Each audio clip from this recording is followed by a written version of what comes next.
In this video, I'll be going over how to play Mass Transit, the Boston Public Transportation game. This is an original game that I designed, and this is the beta version of it that I will be going over. The box comes with everything you need, including this rule book that will include everything I'm going to say. I'm actually just going to go through it in this video, but I'll show you what all the different pieces look like and give you a little bit more information. We'll go through setup first. So you want to unfold the map and place it in the center of your playing surface. And then you have a deck of cards that are labeled with 1, 2, or 3. Those should be separated into separate decks and then each deck shuffled. The level 1 deck you can place on the dashboard in the spot for level 1 cards. For the level 2 and 3 decks, you'll split these in half and you'll only use half the cards for each game. The other half will go into the box.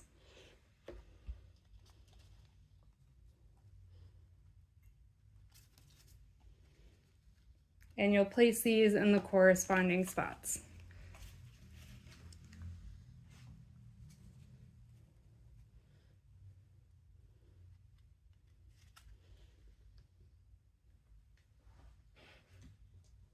Now, whenever you draw a card, you'll always have the option to choose from the face down pile of the lowest number or from 2 cards that are visible. So you can make the first 2 cards from level 1 visible. And you'll see these are station cards that have a destination on them, and to get points throughout the game, you have to visit the destination on your station cards. Now all the players are going to roll all 3 dice, and whoever gets the highest will go first, and then in descending order for the next part of setup. If 2 players roll the same number, those 2 can roll again, and whoever rolls the higher number the next time around can go first. So for the highest number rolling player, they will grab first a player dashboard. Those are these components that say in the top left who you're playing. There are 6 different characters. So I can say that I will play the duckboat operator.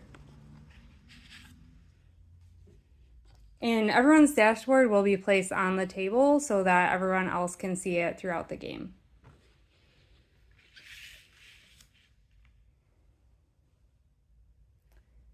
Players should also take 2 station cards. They can either choose from the deck that is face down or from these visible cards. So I'll take 1 visible card and 1 from the face down pile. And then whenever a visible card is taken, it's always replenished. So there are always 2 station cards visible. Next, the player will take a Charlie card. There are 6 Charlie cards that are the same on the back, but they have a secret objective on the front of them. So this is randomly drawn. And I can see that my secret objective, for example, is that if I never use a bus line, I get 5 points, but for each time I use a bus line throughout the game, then I get -1 points. So this is specific to me, and in addition to getting station cards, it's a way to get more points at the end of the game. And then I will grab a meeple, which are your little players that will go onto the board. And I see that the duckboat operator is a yellow one, so I will grab the matching meeple.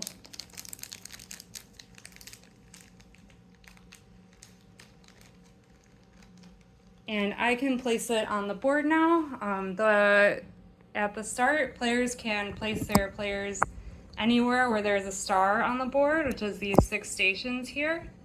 So I will choose to start at Downtown Crossing. And then finally, I will take 1 train token of each color. The train tokens are the pieces in this bag. And usually you draw them randomly, but just for setup, you'll pick out one of each color. And you can place these in your train depot, which you'll see has 5 spots. You'll be drawing 4 different color tokens for the 4 different color subway lines. That's red, orange, green, and blue.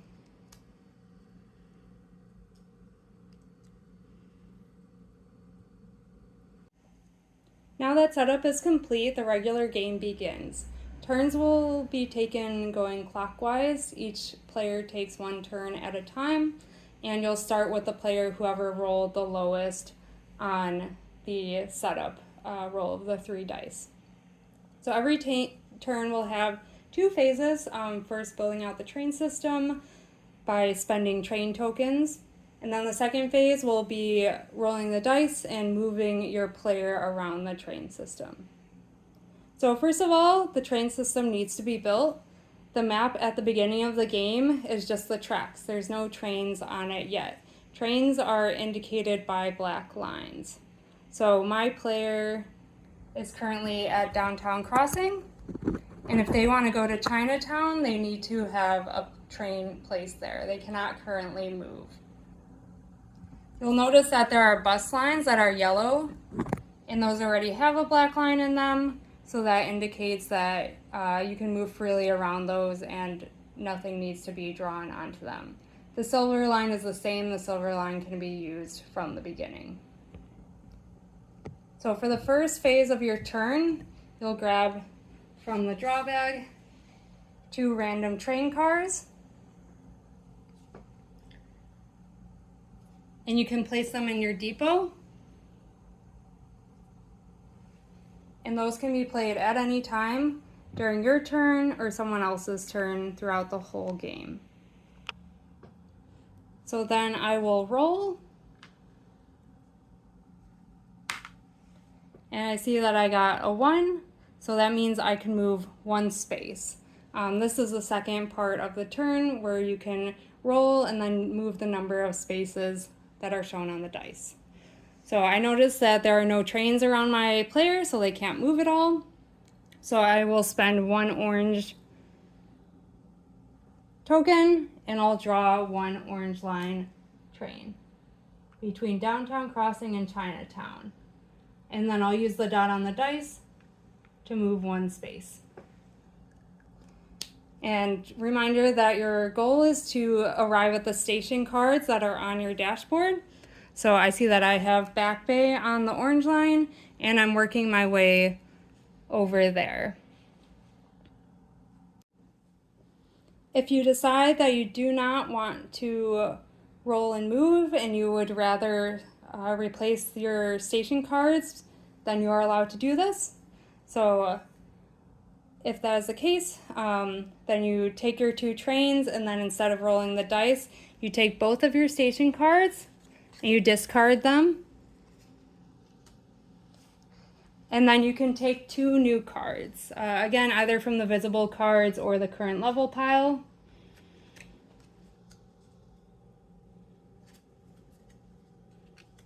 And that would complete your turn. In my depot currently, I have 5 trains, and you'll notice that there are exactly 5 spots. So I'm okay for now, but you're not allowed to have any more than 5 trains in your depot at the end of your turn. So if you arrive at the end of your turn, so you have more than 5, then you have to play them. So you have to discard a few until you have 5, and then use the marker to draw additional trains onto the map. Now we'll go over station cards. So say it's my turn, and my goal cards are Prudential and Copley, and I'm currently right here at Symphony, and I roll a 2, so I can move to Prudential, and that means that since I visited Prudential while this was on my board, I get this point. So you can stash the cards that you complete under your Charlie card, so you can score them at the end of the game. And then immediately you can replace it. So I can choose either from the draw pile or the visible cards. I'll draw a random card. And I see that I got Arlington. Now I rolled 2 on the dice, so I only use one of those moves. I can keep going. I'll use the other move to go to Copley, which means I complete this card at Copley. And then again, I can grab another new card. Once the player takes the last card from a level pile and leaves it empty, that means the next level has begun. Now the next player to go can roll an extra dice. So when moving from level 1 to level 2, they can now move 2 dice, and then at the end they'll be able to roll 3 dice.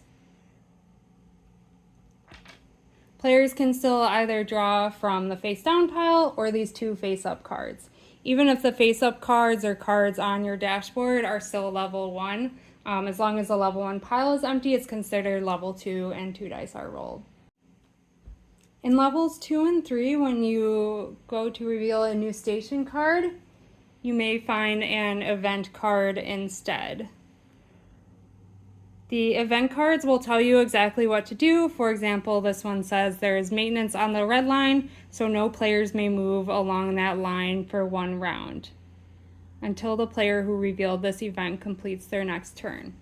So if I revealed this event, that would mean that for the rest of my turn, if there's any remaining, for all of the turns until it gets back to me and until I conclude that following turn, no player can move on the red line. There are a lot of different events. They all explain what they are, so I won't go through all of them. But for event cards, these are not station cards, so they don't go onto your dashboard. Instead, they go into the center here where it says active event cards, so everyone can see them. And if you drew that intending to draw a station card, then you would go ahead and draw another one until you get a station card that you can put on your dashboard. The same goes if one of these was empty and you were trying to replace it and drew an event card, you would still keep drawing until you were able to place a station card there. It is possible to have multiple events active at the same time, and the events will say on them how long they are active. Once they are no longer active, you can move them into the discard pile.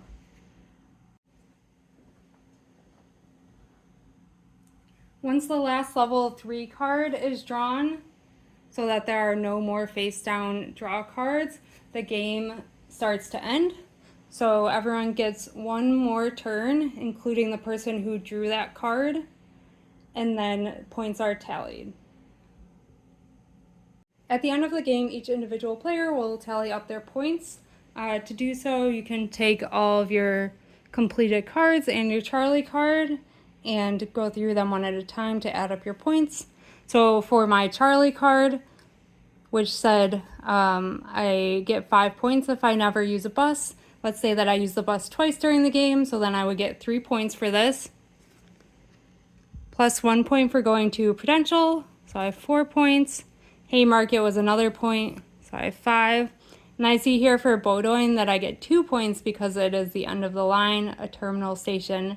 So I'm up to 7 points now. This one says Copley, and you get 2 points if you're the runner. Otherwise, you only get 1 point. I am not the runner, so I would only get 1 point from this card. So I would have 8 points. And then there's an event card in here that says time to catch a flight. Next player to be at the airport terminal gets this card worth 2 points. So during the game, I went to the airport terminals when this event was revealed, and I get the 2 points from this card. So that puts me at 10 points total.